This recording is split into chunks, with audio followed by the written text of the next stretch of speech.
Fala meus amigos, bem-vindos a mais um vídeo aqui no canal da Sport Science. E hoje a gente vai fazer um vídeo de perguntas e respostas. Vamos ver um pouquinho das perguntas que vocês fizeram lá no Instagram.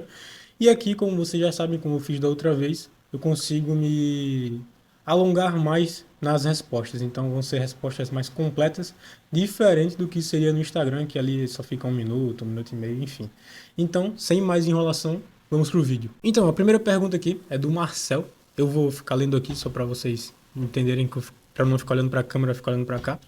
Então a primeira pergunta é do Marcel e ele perguntou qual é a diferença do tratamento do LCA para o LCP. Então, basicamente, esses dois ligamentos eles têm funções diferentes no joelho e a reabilitação ela vai ser baseada nisso. Então, só para dar uma introdução para vocês, o LCA ele tem a função de restringir que a tíbia, que é o osso da canela, ela vá para frente. Já o LCP ele tem a função contrária, então ele impede que a tíbia vá para trás. E no pós-operatório, basicamente são esses os movimentos que a gente tem que ter cuidado com o LCA, que é a tíbia ir para frente, e com o LCP, que é a tíbia ir para trás. Então, tem algumas restrições que a gente tem nesse pós-operatório. No pós-operatório do LCA, por exemplo, a restrição que a gente tem é a questão da angulação de proteção, que você não pode esticar completamente o joelho dentro de um determinado período. A gente tem ali que é até 90 dias de pós-operatório. Isso em cadeia cinética aberta, que é, só falando aqui de termos mais técnicos, é quando a extremidade ela fica livre no espaço. Também tem questão de tensão, tensionamento, compressão, enfim. Mas só para vocês entenderem, exercícios em cadeia aberta é quando a extremidade distal, que é, por exemplo, o pé, ele fica livre no espaço. Então, extensora, basicamente extensora, são esses tipos de exercícios. Então, a gente não pode fazer isso fazer essa extensão do joelho em cadeia aberta até mais ou menos os 90 dias de pós-operatório, a extensão total, no caso. Mas não tem restrição com relação a pisar no chão nem a dobrar o joelho, porque esses movimentos não geram tensão no LCA. Já no LCP é o contrário. O paciente ele não pode, geralmente os médicos pedem, para o paciente não pisar no chão no início, geralmente ele 2 semanas. Não pode dobrar o joelho mais de 90 graus, isso aí também não pode, porque, novamente, é o movimento que tensiona o LCP. Então, acima de 60 graus de flexão vai tensionar o LCP, então isso acaba podendo estragar a cirurgia. Então, os médicos pedem para o paciente não fazer. E também o médico pede para usar uma tala no joelho para justamente evitar esses movimentos de botar a tíbia para trás. Então, seria basicamente essas as diferenças, né? Questão de, para ficar mais simples, né? O LCA pode pisar no chão, pode dobrar mais de 90 graus e não pode esticar o joelho em cadeia aberta por completo antes dos 90 dias. No LCP, você pode esticar o joelho, você só não pode pisar no chão logo de cara, nem dobrar mais de 90 graus logo de cara, e também não pode gerar uma hiperextensão no joelho, porque também tensiona o LCP. Então, seriam basicamente essas as diferenças entre o tratamento do LCA e do LCP. Segunda pergunta do Lenilson. Estou com 11 meses, acho que de pós-operatório, sinto um pouco a canela e a panturrilha doer. É normal? Assim, tem que ver o que é esse sentir a canela. Eu já vou entrar nessa questão, mas antes vou falar da panturrilha. A questão da panturrilha pode ser simplesmente o fortalecimento, porque na minha mente não vem nada assim que seja diferente e que seja prejudicial com relação à cirurgia, essa dor na panturrilha. Pode ser questão do fortalecimento mesmo, da fadiga, enfim. A questão da canela, não sei se é isso que você está sentindo, mas pode ser uma falta de sensibilidade. Por quê? Quando o médico ele vai fazer a cirurgia do LCA e ele usa, isso ocorre principalmente com o enxerto dos flexores, que é o da posterior, ele pode acabar esbarrando no ramo infrapatelar do nervo safeno, que é o nervo que inerva ali essa região lateral e um pouquinho superior da canela. Então o paciente ele pode experienciar essa falta de sensibilidade. Aí a gente tem 3 cenários possíveis. Tem um cenário em que o paciente tem essa alteração na sensibilidade, só que ela já volta ao normal com um mês, semanas, enfim, volta rápido. Tem o segundo cenário, que o paciente tem essa falta de sensibilidade, só que isso demora mais a voltar ao normal, pode levar meses aí, a reabilitação completa, enfim. Ou então tem casos que o paciente tem essa falta de sensibilidade, só que ela não volta ao normal, ela fica assim para sempre. Só que você não vai ter essa sensibilidade normal da canela, mas assim, não prejudica em nada o enxerto, a sua recuperação e nada do tipo. Só porque você vai ficar com essa falta de sensibilidade na região da canela. Basicamente isso. Então, eu não sei se era isso que você estava sentindo, mas se for, espero que tenha ajudado. Interrompendo aqui o vídeo um pouquinho, eu quero falar para vocês da minha consultoria online, tá? A minha consultoria online é algo feito para quem teve uma lesão do LCA e do menisco e fez a cirurgia ou vai fazer a cirurgia, tá? Atualmente temos cerca de 90 pacientes de todo o Brasil só de LCA e de menisco. E a consultoria conta com tudo que você precisa para ter uma excelente reabilitação. Tem tanto a parte da fisioterapia do início ao final, com todas as fases, desde do dia 1 do pós-cirúrgico até os testes de alta que a gente faz no final.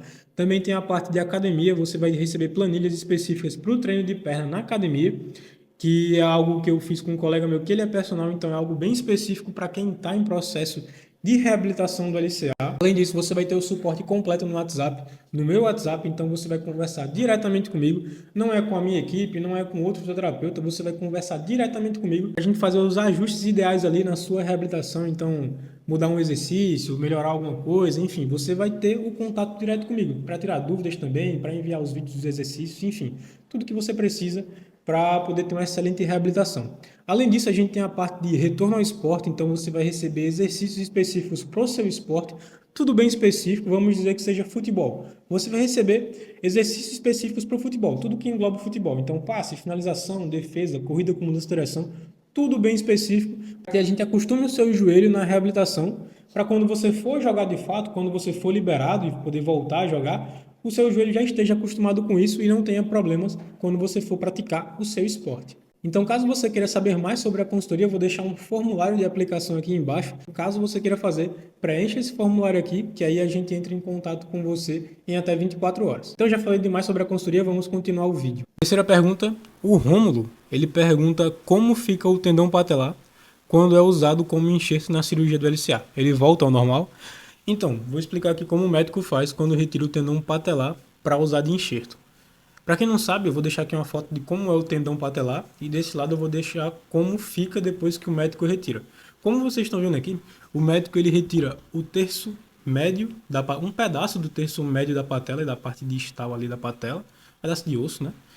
Tira o terço médio do tendão patelar e tira o terço médio da tuberosidade da tíbia. Tira um pedacinho da tuberosidade da tíbia, que é esse ossinho que você tem na canela aqui, pontudo. Então, se você tocar no seu joelho, um pouquinho abaixo da patela, você vai sentir um ossinho pontudo. Isso é a tuberosidade da tíbia, tá? E o médico usa isso como enxerto. Por isso que muita gente fala que, e com razão também, que o enxerto do tendão patelar, ele cicatriza mais rápido. Na minha visão, não é que ele cicatriza mais rápido, é que a fixação ela ocorre de maneira mais rápida. Por quê? O médico ele tira essas duas partes ósseas, que a gente chama de plug ósseo. E quando ele vai fixar nos túneis, que ele faz o túnel para fazer a cirurgia do LCA, essa fixação ela ocorre de maneira mais rápida porque é um osso unido ao outro osso, que é do túnel. Então isso ocorre de maneira mais rápida. É mais rápido do que se você pegar um tendão e colocar junto do osso, né? Então vamos dizer assim, ele gruda com menos facilidade se for o tendão no osso. Quando é osso com osso é mais rápido. É como se fosse uma fratura que consolida. Então, por esse motivo, algumas pessoas falam que a cicatrização ela ocorre de maneira mais rápida, mas não é a cicatrização em si. E também pela propriedade do tendão patelar, que teoricamente ele não é um tendão. Teoricamente não, ele não é um tendão, ele tem propriedade de ligamento. Porque se a gente for olhar na anatomia, o tendão ele liga uma musculatura ao osso. E o ligamento ele liga um osso a outro osso. E é isso que acontece com o tendão patelar. Ele liga a tuberosidade da tíbia com a patela. Então, ele teria mais propriedade de ligamento do que de tendão. Então, por esses motivos, ele teoricamente cicatrizaria mais rápido. Mas, enfim, essa foi só a parte introdutória. Vamos falar como é que fica a questão do tendão aqui. Quando o médico retira isso, ele não volta ao normal. O osso ele pode acabar voltando ao normal, mas a parte do tendão ou ligamento, ela fica ali sem voltar ao normal. Porque ligamento não regenera. Então, aquela parte ali, ela vai ficar com aquele buraco, vamos dizer assim, para o resto da vida. E é tanto que um dos pontos que eu não indico, eu não gosto do tendão patelar, tanto a nível de paciente como a nível de trabalho como fisioterapeuta, eu não acho legal usar o tendão patelar como opção de enxerto por causa disso. Porque ele enfraquece a patela, o paciente ele tem mais risco de ter fratura de patela, por exemplo. Ele enfraquece o tendão patelar, então o paciente ele pode ter mais facilidade em ter tendinite, ele pode ter mais facilidade em romper o tendão patelar, então aí é outra cirurgia que ele vai ter que fazer. E ele enfraquece o mecanismo extensor, que é esse aparelho de esticar o joelho, entenda por mecanismo extensor, tendão patelar, patela, tendão quadricipital e quadríceps. Então ele enfraquece toda essa região do anterior do joelho, que a gente chama de mecanismo extensor. Então, e além disso, ele causa muita dor na frente do joelho aos pacientes que usam esse tipo de tendão. Então, na minha visão, não é uma opção de enxerto interessante. Muitos médicos usam porque eles não precisam usar a da posterior, porque gera muita lesão no pós-operatório. Então, eles optam por usar essa opção de enxerto. Só que, como eu falei, eu não acho muito legal, não acho interessante para trabalhar como fisioterapeuta, porque dá muito trabalho, o paciente ele demora mais para ativar a musculatura do quadríceps, enfim. Eu não acho uma opção de enxerto legal, mas essa é a minha opinião, tá? Então, espero que eu tenha respondido essa pergunta. O tendão ele não volta ao normal, com aquele buraco ali. E o que pode voltar ao normal é a questão da patela e da tuberosidade da tíbia, mas não volta ao normal em si, não fica como era antes. Quarta pergunta é a do Renan. Ele perguntou: com reforço muscular, o meu músculo flexor volta a ficar 100% para as atividades depois da cirurgia? E sim, isso é uma pergunta muito comum, que muita gente tem dúvida, né?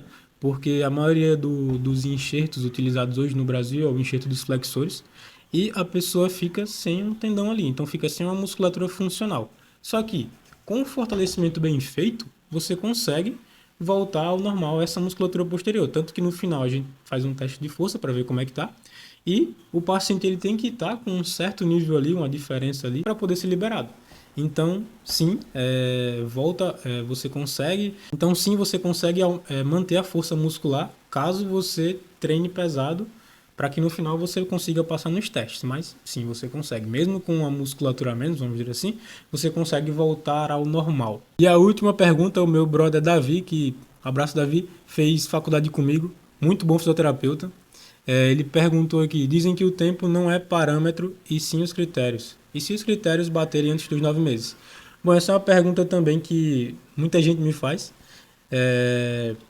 Se o paciente bater a meta, vamos dizer assim, antes do tempo, o que é que deve ser feito? Então, aqui, tanto na consultoria como na clínica presencial, a gente tem bem delimitado o que vai acontecer ao longo da reabilitação. Então, eu tenho um cronograma bem direitinho que os pacientes sabem desde o início como é que vai acontecer. Então, tem teste, eu digo quando vai ter teste de força, quando vai ter teste de salto, quando a gente vai iniciar essas coisas, enfim. Antes dos 9 meses, o paciente, quando chega ali mais ou menos no 7º, indo para o 8º mês, a gente inicia o treino para os testes de alta. E esse treino para os testes de alta é basicamente fazer os testes de alta, só que treinando. Então não está valendo ali, mas o paciente ele treina os movimentos. E muitas vezes o paciente ele chega no 7º mês, fazendo esses treinos, com as pernas ali praticamente iguais ou então até melhor. Isso é normal de acontecer. Se o paciente fizer um trabalho bem feito, é comum de acontecer. Mas o paciente sabe bem. Ele, desde o início, eu deixo bem claro para ele que ele só vai ser liberado com 9 meses. E ele vê, no treino para os testes de alta, ele vê que a perna operada, ela está melhor ou está bem próxima ali da perna não operada. Então, isso não significa que ele fica, pô, será que eu já posso voltar? Será que eu já posso voltar? Ou tenho que esperar os 9 meses? Não, ele não fica assim, porque eu deixo bem claro, ó, você só vai ser liberado quando bater os 9 meses. E o paciente, quando chega nesse treino para os testes de alta, ele fica muito feliz vendo que a perna operada está indo no caminho certo. Então, é basicamente isso. Na minha metodologia que eu uso com os meus pacientes, mesmo o paciente batendo critérios de força, pô, tem paciente meu que bate critério de força de quadríceps com 4 meses, quando a gente vai fazer o primeiro teste de força. Então, quando a gente faz o primeiro teste de força com 4 meses, ele consegue já aquela diferença menor que 10% com a perna operada. Então, tem gente que até fica com a perna mais forte com 4 meses do que com a perna operada mais forte do que a não operada. Então, isso não significa nada. Significa só que o paciente está seguindo um bom caminho. Então, o paciente sabe bem que mesmo ele estando batendo os critérios antes do tempo, ele só vai ser liberado com 9 meses. E, mesmo assim, ele continua vindo para a fisioterapia, fazendo tudo direitinho, porque ele sabe que vai ser o melhor para ele. Mas, novamente, isso é minha metodologia, não significa que todo mundo faça isso. É como eu faço, como eu acho correto e o que eu acho melhor para o paciente. Pô, porque, tipo, se a gente tem estudos mostrando que é melhor para o paciente esperar os 9 meses, por que liberar antes, né? Então, acho que eu respondi a pergunta, mas é basicamente isso. Então, pessoal, espero que tenham gostado desse vídeo. Mais um vídeo aí de perguntas e respostas. Não deixem de mandar perguntas aqui nos comentários. Também pode mandar perguntas no Instagram. E é isso. Espero que tenham gostado do vídeo. Até a próxima. Valeu!